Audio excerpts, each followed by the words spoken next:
It's a Saturday morning in May. You're out in the front yard with the pump sprayer in one hand and your coffee in the other, standing over the same patch of dandelions you sprayed 2 weeks ago. They're back. Not just back, they brought friends.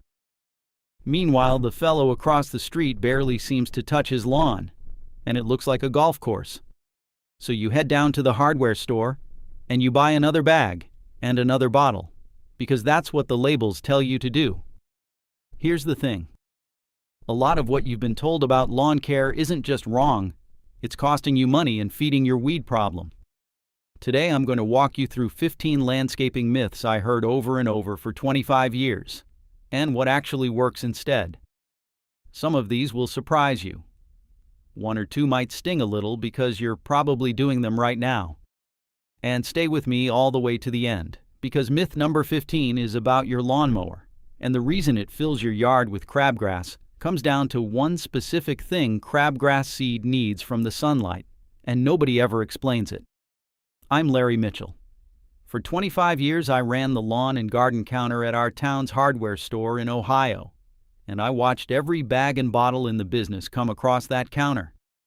I saw what folks returned, what they bought again, and what actually fixed their yards.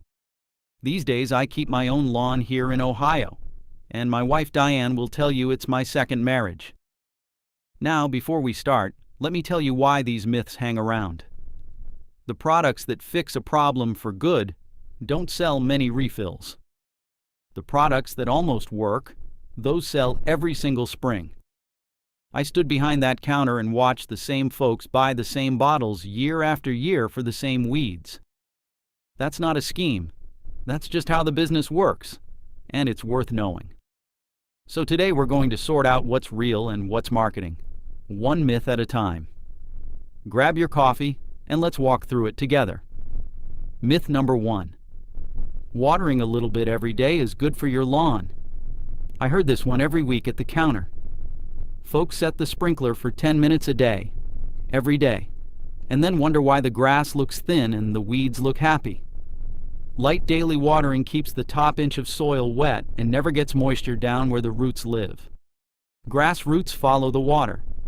Shallow water means shallow roots, and shallow roots mean a lawn that gives up in the first July heat wave. Weeds like crabgrass and spurge love that damp surface layer.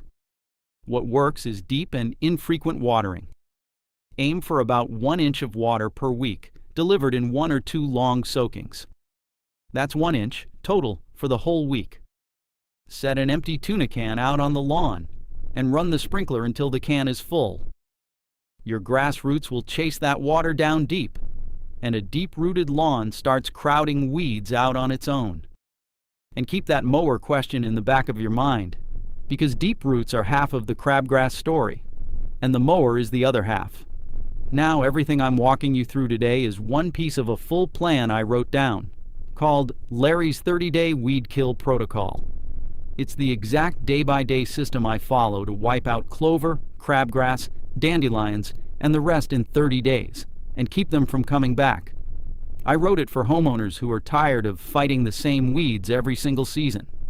It walks you through knowing your enemy, the big 7 lawn killers, then the kill itself, including my trusted tenacity system, along with organic and pet-safe alternatives that work without harsh chemicals, and then rebuilding a thick lawn that defends itself, with my month-by-month prevention calendar at the back. 88 pages, no fluff, just the plan, written the same way I talk to you here.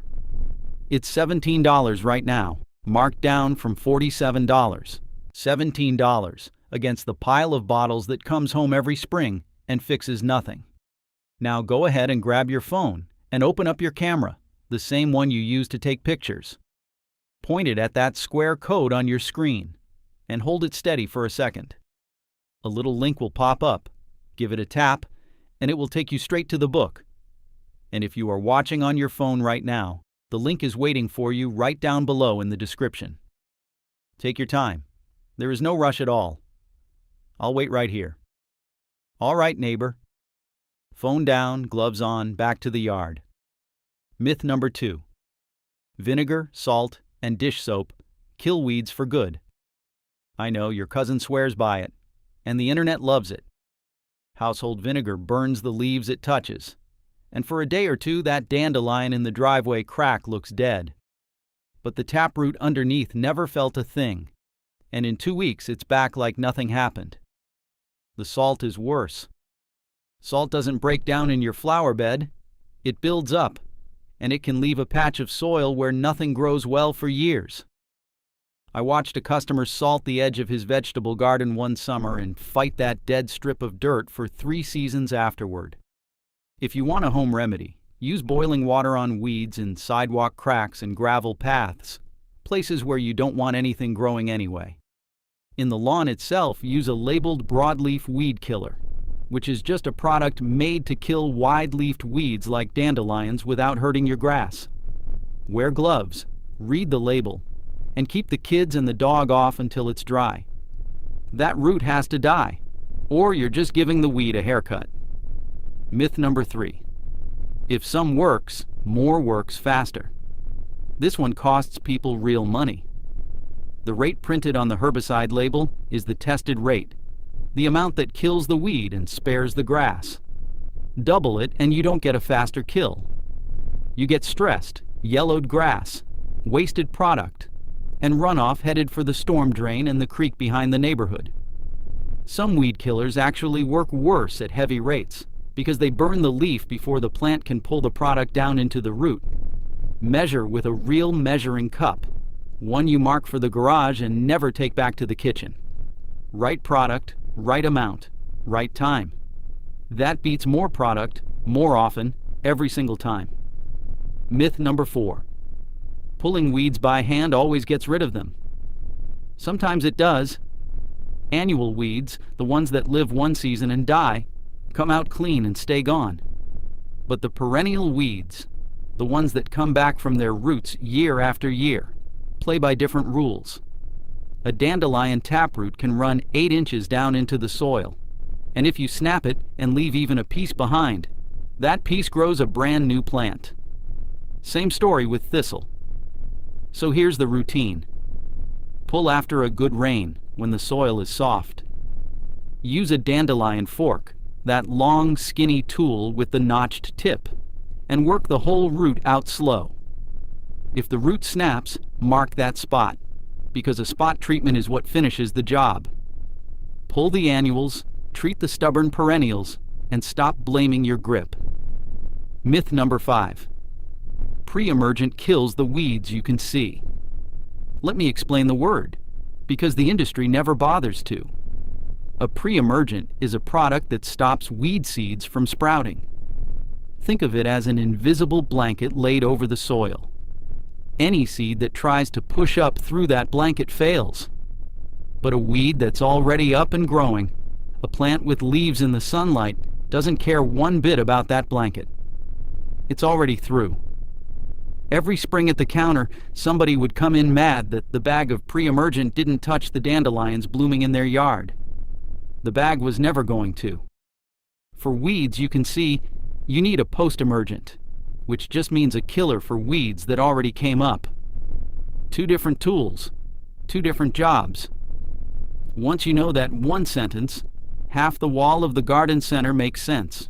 Myth number 6. You can put pre-emergent down anytime in spring. This is a timing product, and the window is narrower than folks think. Crabgrass seed starts sprouting when the soil, not the air, the soil, holds around 55 degrees Fahrenheit for several days running. That's 55 degrees, down in the dirt. Put the blanket down too early and it wears thin before the seeds ever wake up.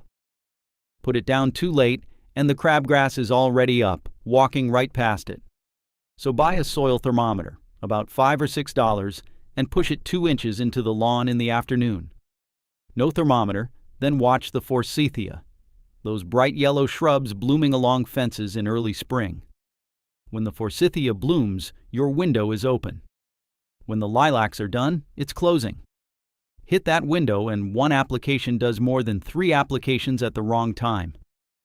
Myth number 7. Weed and feed takes care of everything in one bag. This was the single most returned product at our store, spring after spring, and I'll tell you why. The best time to feed a cool season lawn and the best time to kill weeds almost never land on the same weekend.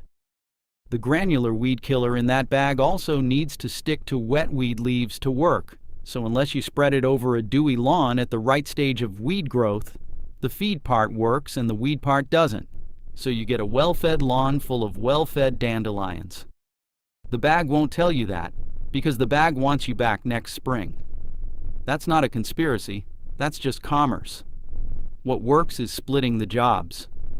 Spot spray the weeds with a small pump sprayer when they're actively growing. Fertilize on the lawn's schedule, not the bags. 2 simple passes beat 1 convenient one. Myth number 8. Piling mulch high around a tree protects it. You've seen the mulch volcano, that knee-high cone of shredded bark packed around a young maple in a front yard, and you may have seen a landscaping crew build one. It looks tidy. It's slowly killing the tree. Bark piled against the trunk holds moisture on wood that was meant to stay dry, and the trunk starts to rot inside its own blanket. Worse, the roots grow up into that cozy mulch pile instead of out into the soil, and some circle around and strangle the trunk over the years. Here's the fix, and it's a 10-minute job. Rake that cone down to 2 or 3 inches deep. 2 to 3 inches, no more. Shape it like a donut, wide and flat, with a gap around the trunk so you can see the root flare, that spot where the trunk widens into the ground. Mulch like a donut, never like a volcano. Your trees will outlive us both. We're about halfway and I haven't forgotten my promise about the mower. That one's coming and it ties 3 of these myths together, so hold that thought. Myth number 9. Sand loosens up clay soil. It sounds right, doesn't it? Clay is heavy, sand is loose. Mix them and you get something in between. Except you don't. Mix sand into clay and you get something closer to a brick. The same basic recipe people have used to make building material for thousands of years. I watched a customer till 2 truckloads of sand into a clay backyard, and end up with ground he could barely get a shovel into. What clay actually needs is organic matter. Spread a ½ inch of screened compost over the lawn in fall. That's called top dressing, and let the worms carry it down. Rent a core aerator once a year, the machine that pulls plugs of soil out of the ground, and run it when the lawn is growing strong. Compost and air, season after season. Clay improves slow, but it improves for good. Myth number 10. Clover in the lawn means you need more weed killer. Clover is less an invader and more a messenger. Clover thrives where nitrogen is low, because clover makes its own nitrogen right out of the air, something your grass can't do. So a lawn filling up with those little white clover blossoms is telling you plainly that the grass is hungry. Spray the clover without feeding the lawn and it just comes back, because the vacancy is still there. Feed the lawn properly, on a regular schedule, and thick, well-fed grass shoulders the clover out over a season or 2. And I'll say this as the fellow who watched the honeybees work the clover along our store's parking lot every June. If a little clover in the back corner doesn't bother you, the pollinators will thank you for leaving it. Your yard, your call. Just know what it's telling you. Myth number 11. Grass clippings cause thatch, so bag every mow. Thatch is that spongy brown layer of dead stems and roots that can build up between the grass and the soil. Clippings are not what builds it. A grass clipping is mostly water, and it breaks down in days, feeding the lawn as it goes. Bagging your clippings all season throws away roughly a free application of fertilizer every year. So take the bag off the mower. Mulch mow, letting the clippings sift down into the lawn, as long as you're mowing often enough that you're not leaving windrows of hay. The one exception is a weedy lawn gone to seed. When the dandelions have turned to white puffballs, bag those mows, because spreading that seed is the one favor you don't want to do. Myth number 12. A healthy lawn needs dethatching every year. It doesn't, and a power rake run over a healthy lawn tears up good grass for nothing. Here's how to know for sure. Cut a small wedge out of the lawn with a shovel, like a slice of pie, and look at it from the side. Measure that brown spongy layer between the green blades and the dark soil. Under half an inch, leave it alone. That thin layer is actually protecting the soil. Over half an inch, that's half an inch. Then dethatch in early fall when the grass can recover. Most lawns that get mulch mowed and aerated never build bad thatch at all. Check first, cut second. Myth number 13. Weeds die in winter anyway, so fall doesn't matter. Fall is the best weed-killing season of the whole year, and hardly anyone uses it. In September and October, perennial weeds like dandelions are pulling energy down out of their leaves and into their roots, stocking the cellar for winter. Spray a broadleaf weed killer then, and the plant carries the product straight down into that root along with everything else. It's the one time of year the weed does the hardest part of the job for you. A dandelion sprayed on a mild October afternoon dies underground over winter and simply never shows up in April. Fall is also the best time to seed a cool season lawn, which means one October weekend does more for next summer's yard than 3 weekends in May. Put it on the calendar now. Myth number 14. The 4-step bag program is everything your lawn needs. Those numbered bags, stacked by the register, are a sales calendar dressed up as a lawn plan. Some of those steps your yard genuinely needs. Some it may not need at all, and 1 or 2 may be the wrong product at the wrong time for your particular grass and soil. I stocked those programs for 25 years, and I'll tell you plainly, the store's margin was better on the customer who bought all 4 bags every year than on the one who fixed his lawn. Before you buy a program, spend $9 to $15 on a soil test through your county extension office, the local university folks who test soil by mail. That one sheet of paper tells you what your lawn is actually missing. Then buy only that. Right product, right amount, right time. It's simpler than you think, and it's cheaper too. And that brings us to the one I promised you at the start. Myth number 15. Mowing short means a neater lawn and fewer mows. This is the most common mistake in America, and it's the myth I heard defended most in 25 years behind that counter. Here is what's really going on, and it comes down to what crabgrass seed needs from the sun. Right now, there are thousands of crabgrass seeds lying dormant in the top layer of your soil. Every lawn has them. For those seeds to sprout, they need 2 things down at soil level. They need warmth and they need light. A lawn mowed tall, at 3 to 3.5 inches, works like a canopy. The blades shade the soil. The ground underneath stays cooler and darker, and those crabgrass seeds sit there waiting for a signal that never comes. Now scalp that same lawn down to 1.5 inches. Sunlight pours straight down between the short blades and hits bare dirt. The soil warms up fast. Light reaches the seed, and the seed reads that as an open field with no competition. It sprouts, and by July the crabgrass is winning. Short mowing also cuts away the leaf the grass uses to feed its roots, so you're weakening your grass at the exact moment you're waking up its enemy. So here is the whole fix in 3 sentences. Raise your mower deck to 3 or 3.5 inches and leave it there. Never cut off more than 1/3 of the blade in one mow.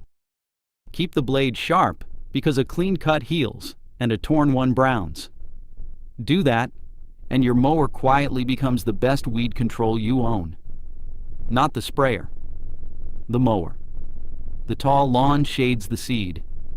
The deep watering from myth number 1 grows the roots, and the fall spraying from myth number 13 clears out the survivors.